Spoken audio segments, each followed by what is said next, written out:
vacation with a bunch of men in a big place away out yonder. And while I was there, well, these men kind of guessed, you might say. What if the king of rock and roll left behind a secret so profound it could rewrite his entire legacy?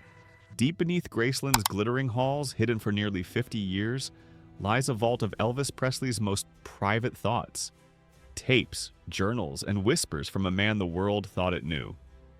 But when that door finally opened in 2025, what they found wasn't just history. It was a voice, raw and unguarded, reaching out from the shadows. Stay with us as we uncover a truth that changes everything. Picture a world where the king of rock and roll might still linger, his shadow cast long after the spotlight dimmed.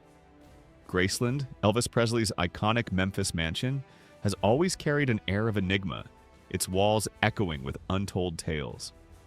For years, fans have roamed its rooms, their footsteps a quiet tribute to a man who rewrote music history. Yet, beneath the surface, something waited, something no one saw coming. In 2025, nearly half a century after Elvis's death, a hidden door creaked open, revealing a basement sealed since 1977. What lay inside wasn't just a forgotten corner of the past. It was a bombshell that would unravel everything we thought we knew about the king. How could a place so familiar hold such a secret for so long? Day after day, Graceland hums with life. Over 600,000 visitors annually, according to recent stats, tracing the path of a legend. They marvel at the jungle room's exotic flair, the gold records gleaming in the trophy hall, the quiet reverence of the meditation garden where Elvis rests. But there's one place they never see, a level wiped from the maps, absent from the glossy pamphlets, unspoken by even the most seasoned guides. The basement wasn't just overlooked, it was deliberately buried. For 48 years it sat in silence, its existence dismissed with a vague excuse, preserved for privacy. That's what they told the world. But whispers among insiders painted a different picture.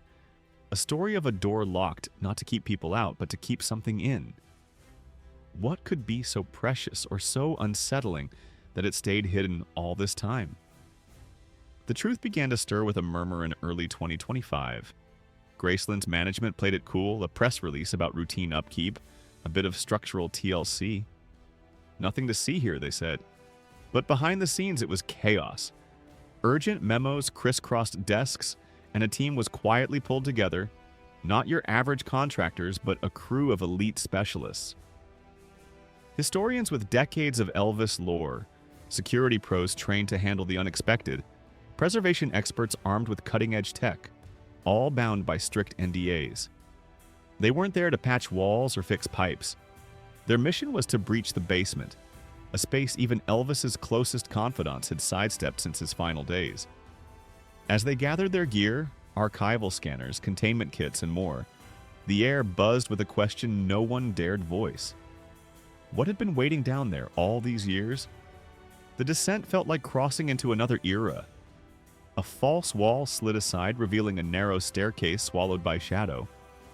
Dust hung thick, a gritty veil undisturbed for decades, while peeling wallpaper flaked away like old memories. Each step groaned under their weight, the sound bouncing off walls that seemed to lean in close. Flashlights pierced the gloom, catching glints of cobwebs and the faint musk of time. Damp wood, aged paper, a hint of something long faded. It wasn't just musty, it was alive with echoes, a stillness that pressed against their chests.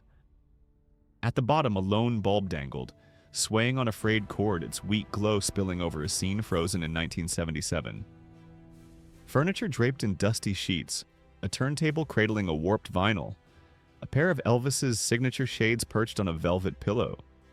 They were stepping into a snapshot of the king's world. Then a sliver of darkness caught their eye. A door, ajar, unguarded. Something moved beyond it. Was it a trick of the mind, or had the basement been holding its breath too?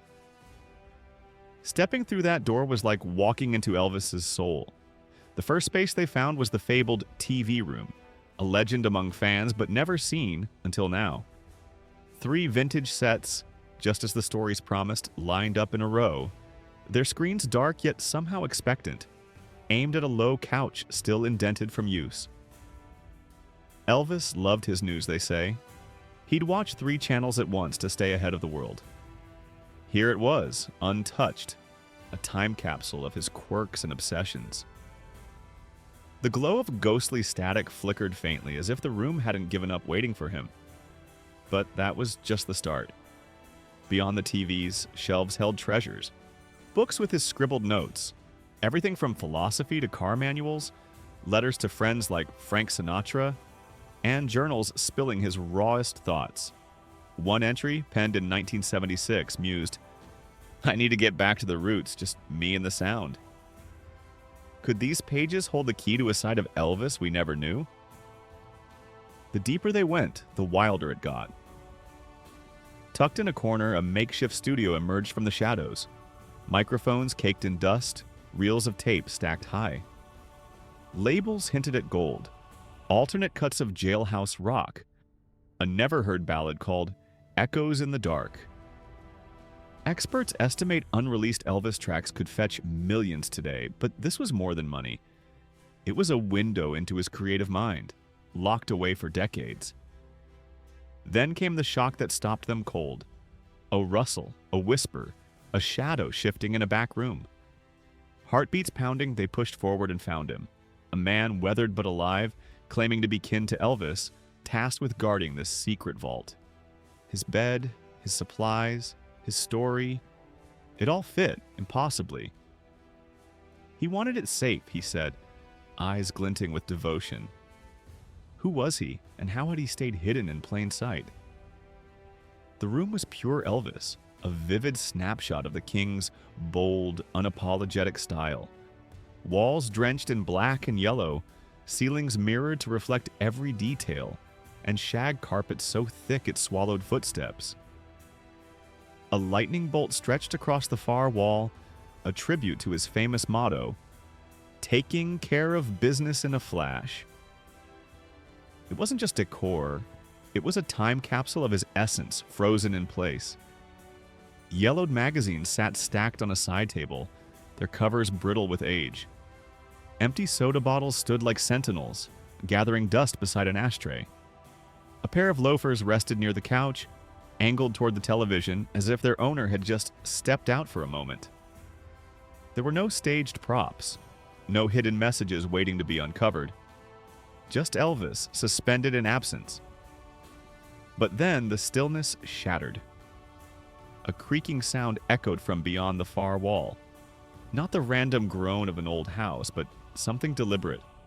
Slow, rhythmic footsteps, growing louder as if someone, or something, was approaching from the shadows of the pool room.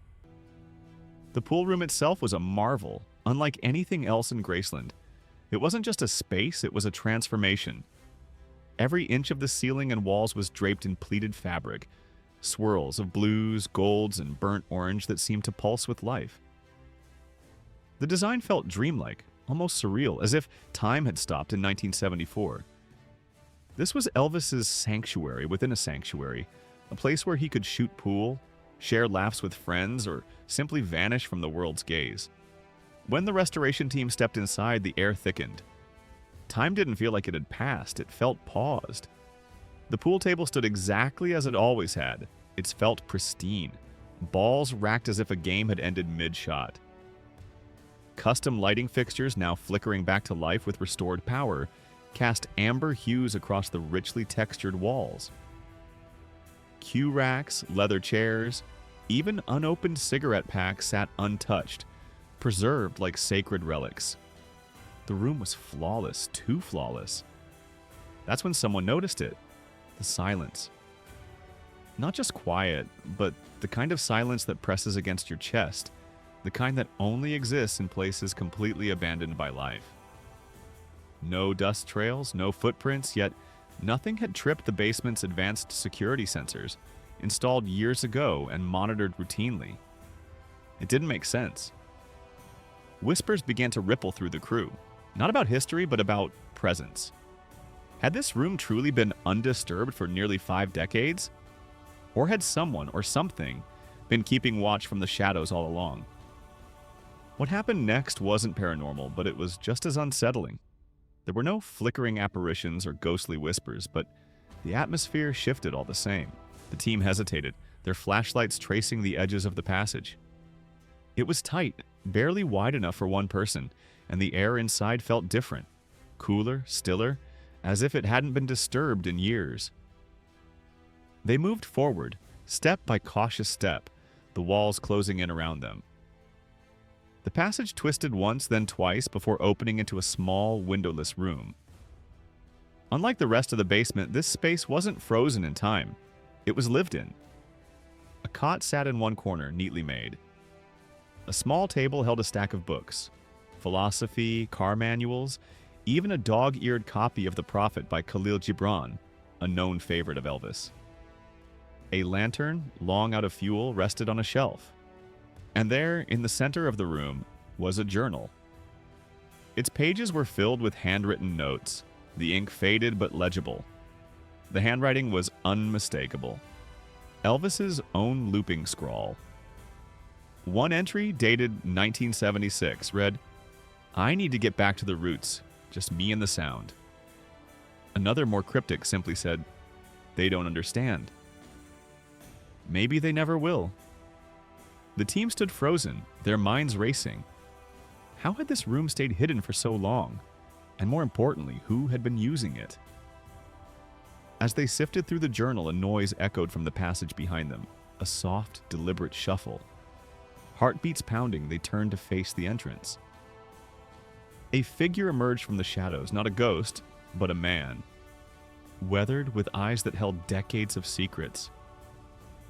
He wore a simple shirt and jeans, his face lined with age, but his gaze was sharp, almost defiant. "I've been waiting," he said, his voice gravelly but steady. "Elvis wanted this kept safe." The team stared, speechless. He claimed to be a distant relative, entrusted with guarding this hidden vault, a living relic of Elvis's private world. His story was improbable, yet the evidence was undeniable. The bed, the books, the journal, all untouched by time. How had he lived here undetected for so many years? And what other secrets did he hold? The team pressed forward, the corridor narrowing until it ended at a heavy door, its edges cloaked in decades of dust. A hush fell over them, the air thick with the weight of years untouched. Beyond that threshold lay a treasure trove. Crates stacked high, their faded labels hinting at the late 1970s, sealed tight with brittle tape. The stillness was almost alive, watching as they cracked open the wooden shells. What emerged was a cascade of Elvis Presley's private life. Worn books with pages curled from use, jackets still faintly scented with his presence, scraps of paper scrawled with hurried thoughts. Tucked to one side, a collection of 8mm films gleamed like lost relics, while reels of audio tapes, each marked in Elvis's unmistakable script, sat frozen, unplayed since the King's final days. The room seemed to pulse with anticipation. What whispers from the past were locked within those recordings? Security swooped in, locking down the scene, phones muted, the basement's edges bristling with tension. Only snippets have escaped. A crew member, voice cloaked in shadow, spoke of hearing Elvis. Unguarded, vulnerable, his words a lifeline cast into time. Was this his way of reaching out across the decades? Whispers of the find raced through hidden corners. Collectors, insiders, those who'd spent lifetimes chasing Elvis's shadow. Soon, the world caught wind, and Graceland's caretakers scrambled to respond. Their statement was measured, almost too calm. A routine sweep, they claimed, had uncovered vintage odds and ends. Old tech, dated furnishings, a few keepsakes. Some might grace a future display, they teased, but on the juiciest details, those journals scribbled in Elvis's hand, crates brimming with unsent letters, the haunting tapes, they offered nothing but a wall of silence. That void only fueled the fire. Fans and theorists buzzed with questions. Were those recordings a jumble of late-night thoughts, a soul laid bare, or a deliberate gift meant to surface now? The estate's reticence turned the basement into a riddle, its contents a siren call to anyone who'd ever wondered what lay beneath the legend.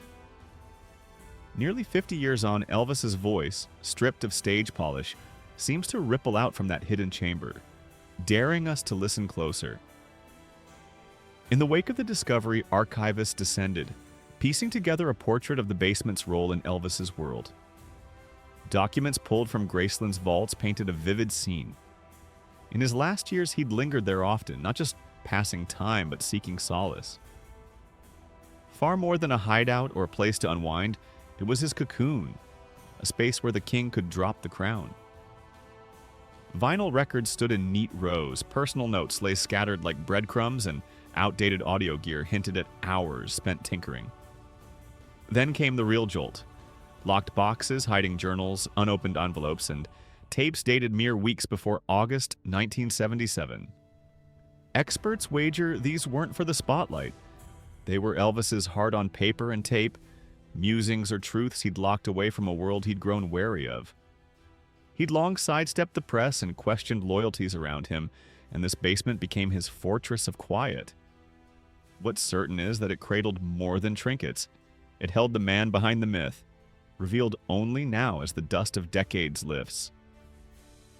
The Elvis faithful felt the tremor of this news, a spark reigniting their hunger, not just for memories, but for revelations.